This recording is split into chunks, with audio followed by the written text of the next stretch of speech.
এই একটা পাপ যদি কেউ না করে ইনশাআল্লাহ সে জান্নাতে যাবে।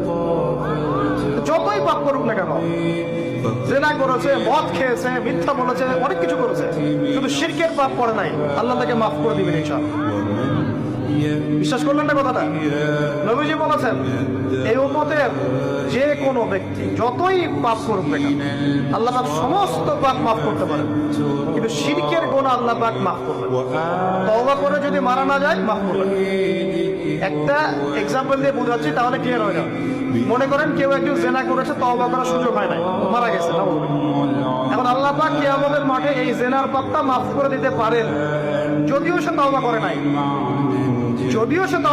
আল্লাহ পাক এই পাপটাও মাফ করতে পারেন। কিন্তু একজন ব্যক্তি শিরক করেছে, তওবা করে নাই, কিন্তু এই অবস্থায় যদি কাল কিয়ামতের মাঠে আল্লাহর সাথে সাক্ষাৎ করে, আল্লাহ তার গুনাহ মাফ করবেন। এই শিরকের অন্য পাপের এই হলো পার্থক্য। তাহলে সবচেয়ে কোন বিষয়টা থেকে আমাদের বেঁচে থাকা উচিত ভাই? শিরক কিও কেন? একটা বই পাওয়া যায়, কিনে নেবেন। কিতাবুত তাওহীদ একটা বই আছে, পড়ে নেবেন। কুরআন সুন্নাহর আলোকে বিশুদ্ধ আকীদার অনেক বই পাওয়া যায়। আর আকীদা সংক্রান্ত একটা অনবদ্য বই হলো আল আকীদা আত-তাহাবিয়া।